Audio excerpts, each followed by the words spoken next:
Matt said, we're going to be talking about motivation and mood. And if you have any questions, then feel free to put them in the chat box below, and I will answer them as best as I can, probably more likely towards the end of the presentation. So please enjoy, and I hope that you learned something today. All right, so my name is Erica. I studied psychotherapy at Transformational Arts College, and I am a member of the CRPO, which is the College of Registered Psychotherapists of Ontario.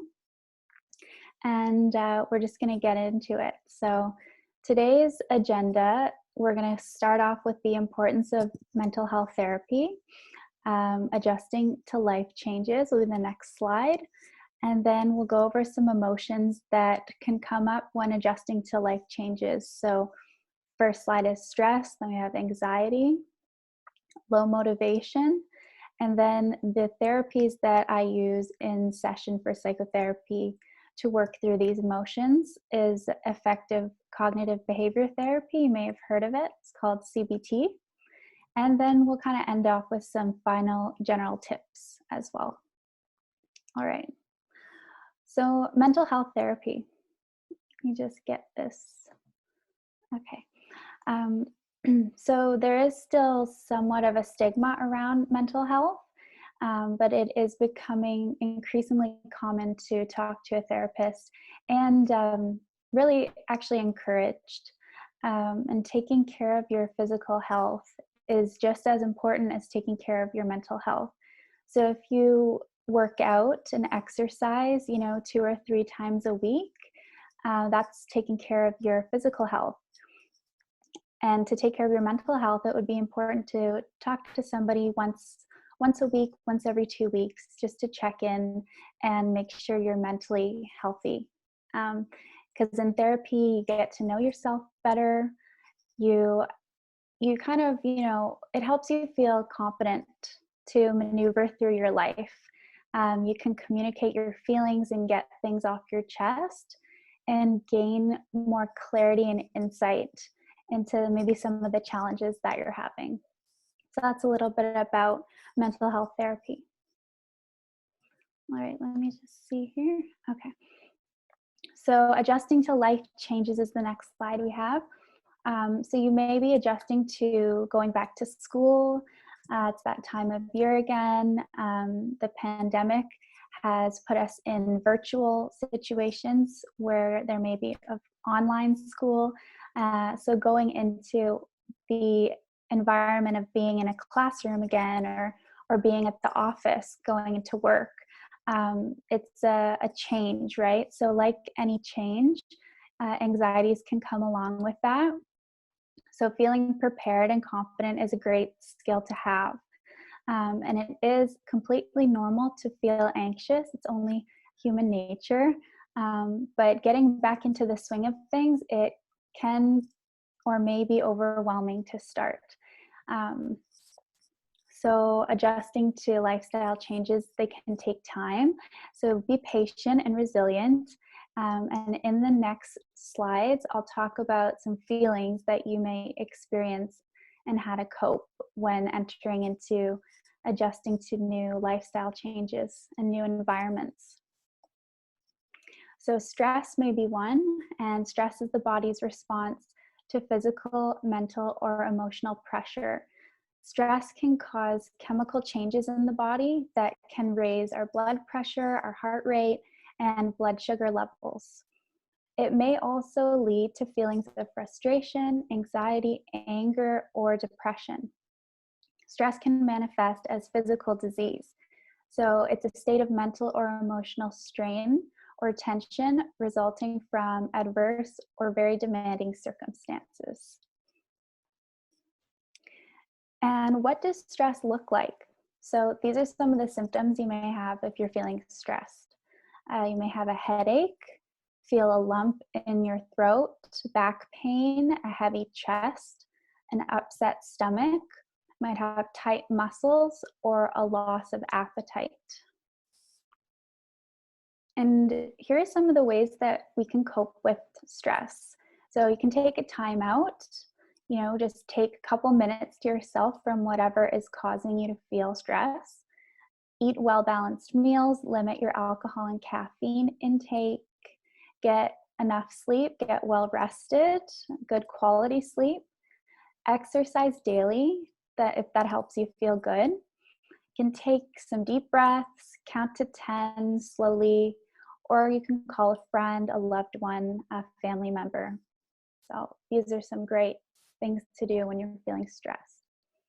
Another emotion that may come up for you is anxiety.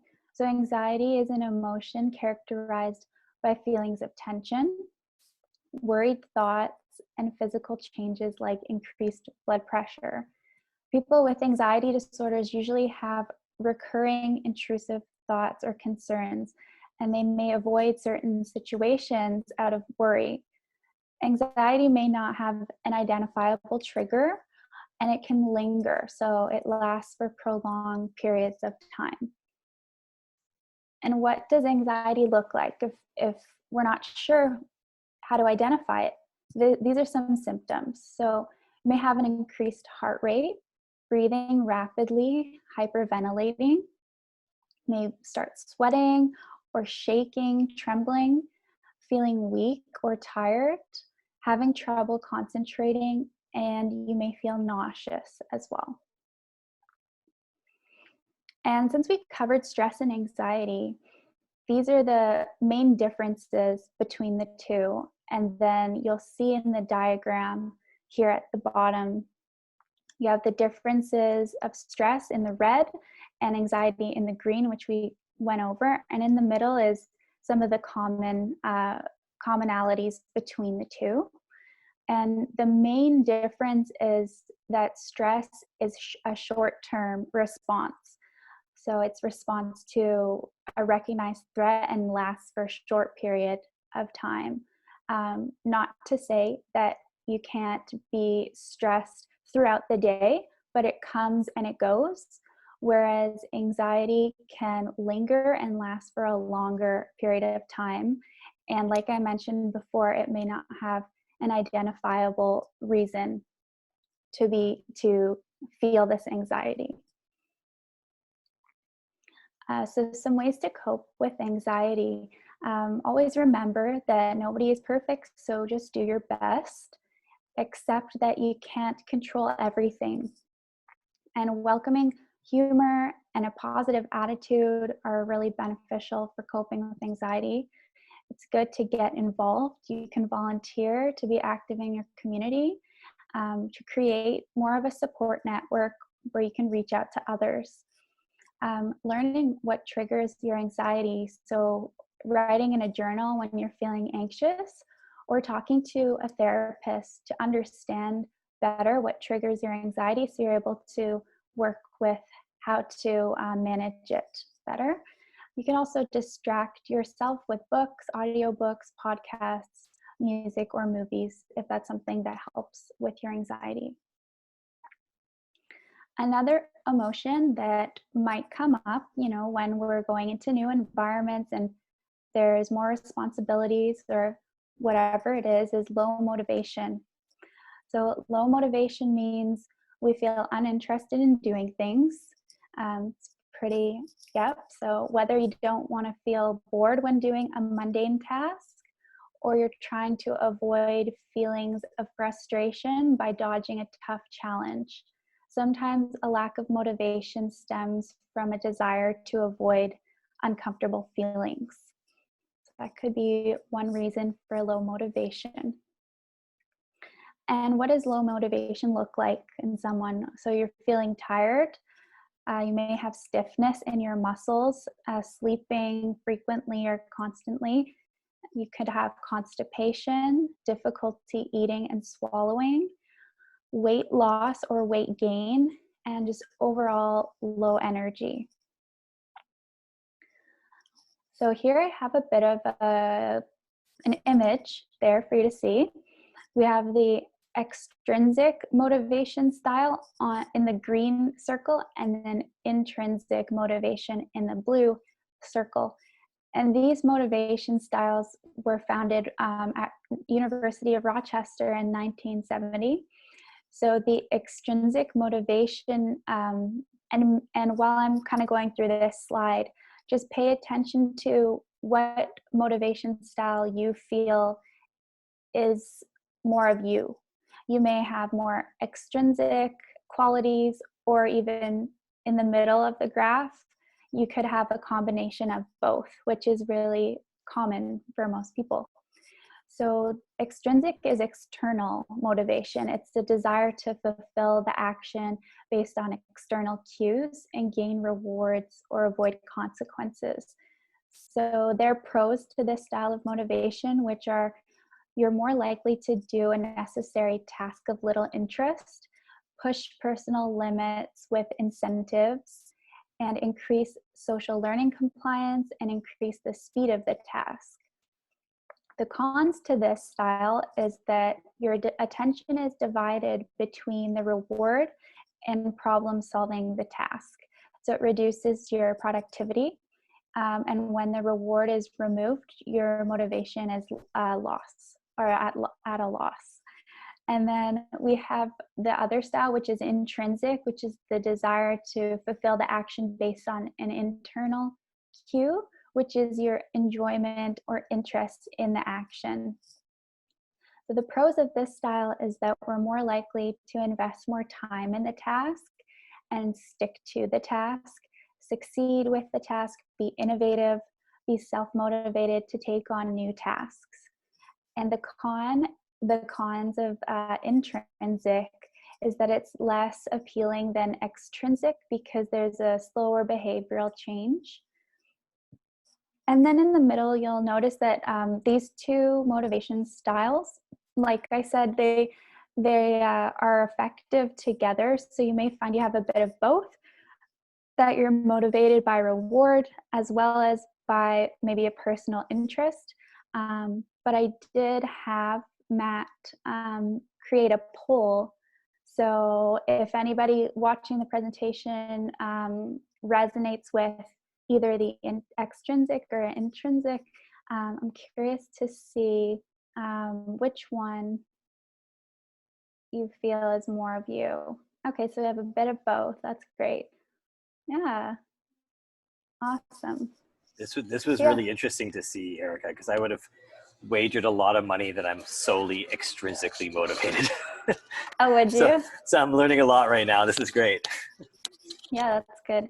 Yeah, well, like I said, most people are kind of a bit of both, but definitely that external reward is really motivating for sure, whether it be like compensation, praise, any kind of reward. Those are definitely motivating for sure. So yeah, we have about 7 people are feeling that they're a bit of both. We have 13%, so 1 person feels like they're intrinsic. That's awesome. Good to see. See if we can share that. There we go. See if everybody can see that. There we go. Okay. Thanks for voting there, poll. Okay, I'm not sure if I can, oh, I can, okay. Awesome, so let's move along here. Whoops. So we'll wrap up that motivation style. We're going to some coping strategies for feeling low motivation. So coping with low motivation, break your tasks into manageable chunks.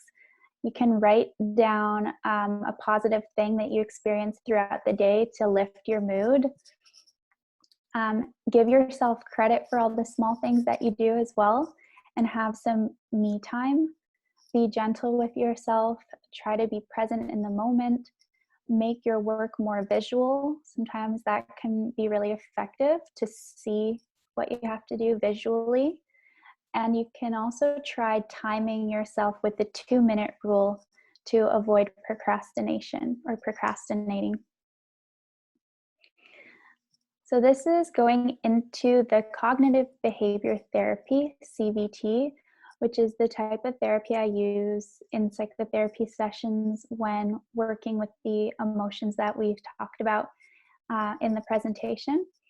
So cognition is defined as the mental action or process of acquiring knowledge and understanding through thought, experience, and the senses.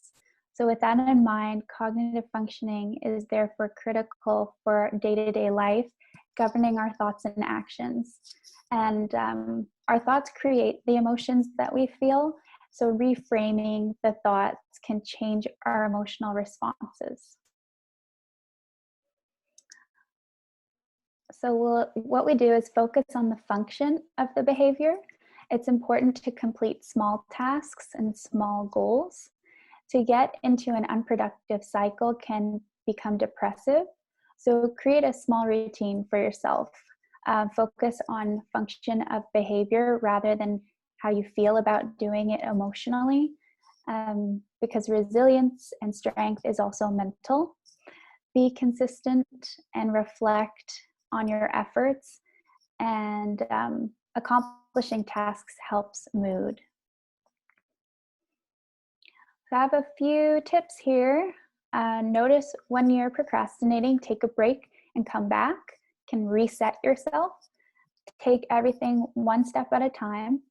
Rethink your to-do list, make it more realistic, and prioritize your most important task first to get the ball rolling. And you can visualize next week's this week. So you prepare and spread out the things that you have to do.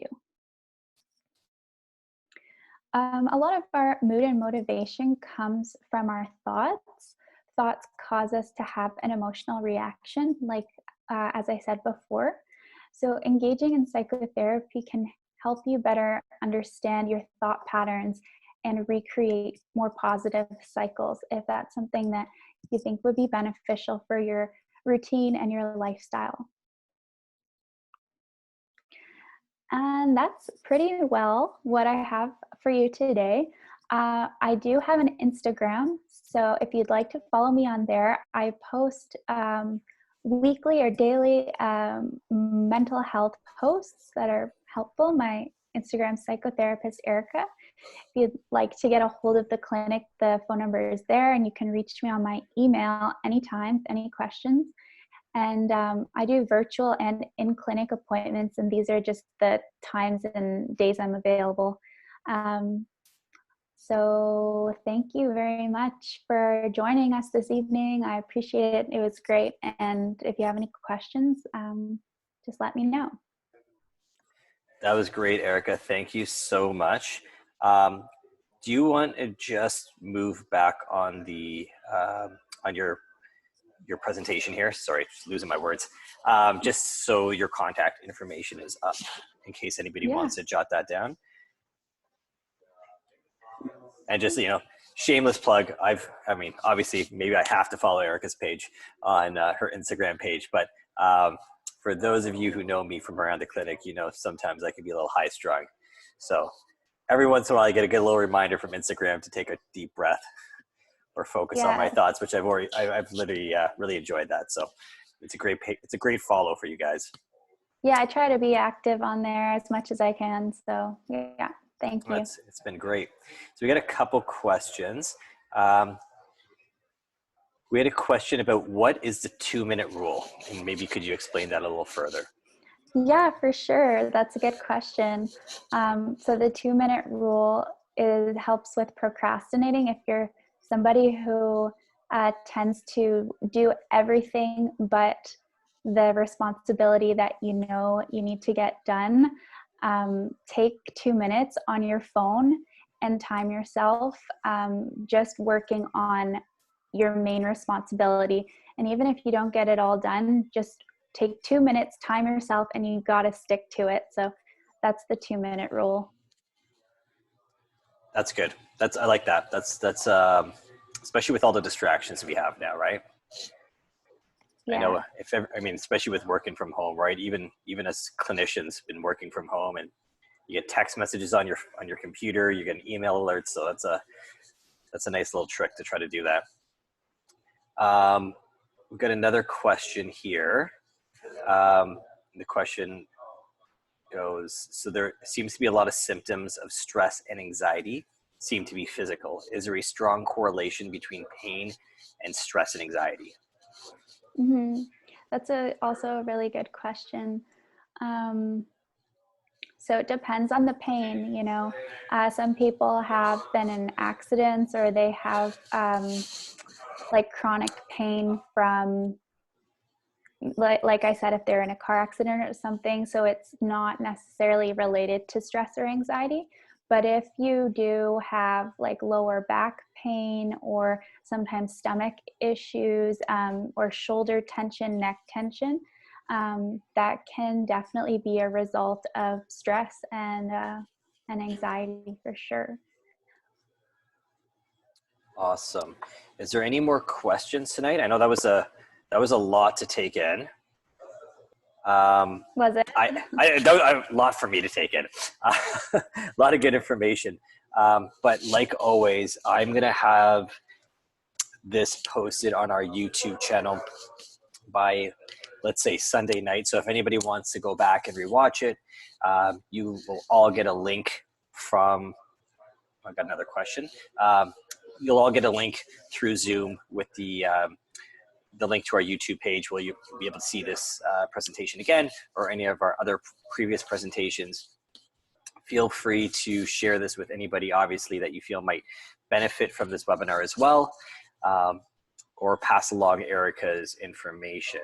Our other question here is, besides CBT, do you use any other techniques or modalities in your practice? Yes, I do. One that would be great for these type of emotions is behavior therapy. So that is focusing on a behavior that isn't serving you well, and replacing it with a behavior that serves you better. So like I was mentioning before with the triggers of anxiety, if we're not sure what triggers our anxiety, being in therapy, that's where where you and I can work together to uncover what triggers your anxiety. And that is where the modality that I use comes in, behavior therapy, where we can uncover the behaviors that aren't serving you. And then when we find those, we can replace them with behaviors that do work for you, so you can function at your most desired way in your lifestyle, if that made sense. So it's called behavior therapy, is the other type of therapy that I would use. So yeah. Great. Elsie, I hope that answers your question. Yeah. We have another question from Mac. Do you have any advice for people that have to take a break from sports they love to allow for the healing process going on? This is something she finds personally very difficult, and difficult for her clients when they're recovering as well. It can be hard to accept the change and find motivation to move forward or see the light at the end of the tunnel. Is this something, is this a place for psychotherapy to help in conjunction with physio, chiropractic, massage, to help people, especially I think those long-term injuries? I'm thinking, just backing on Mackenzie's question here, Yeah. but like ACL tears, things that are going to be a year, worth of work. Is this somewhere where there could be some synergies? Yeah, for sure. That can be difficult when you have to take a break from something that you're so passionate about, and that is such a big part of who you are. What I would say in psychotherapy would be helpful for taking that break is to find, and I know that maybe this is easier said than done, but to find other things that you're passionate about that you can do besides that sport. So whether it's taking up a new hobby, like reading, or maybe you're going to do some research on the sport, the history of the sport, gain more knowledge so you can converse with other people, make new connections, just kind of grow yourself as a person in different ways, because I believe everything happens for a reason. So as much as it is a setback, accepting what has happened is the first thing, and maybe taking it as a blessing in disguise, that it's an opportunity for you to grow as a person, learn new skills, develop other passions in your life, and get to know your identity and what you're capable of a little bit more. I think I think that would be an awesome opening of a door. You know, when one door closes, another door opens. So that's what I would say for that.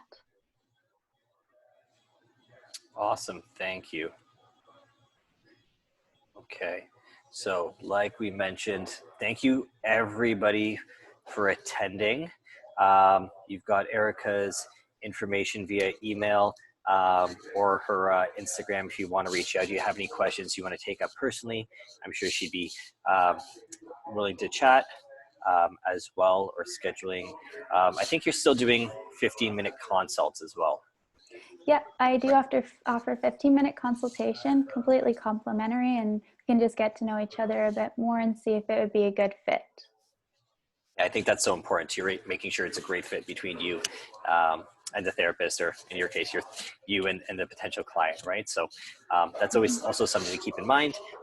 And again, everything right now is virtual, but starting this month, we're also going to have Erica in the clinic at Corktown as well. So we're super excited to have you in the clinic. So that's it for today, guys. Thank you everybody for attending. And again, you'll get the link for the presentation if you want to rewatch it, or if you want to share it with somebody that you think might benefit from it as well.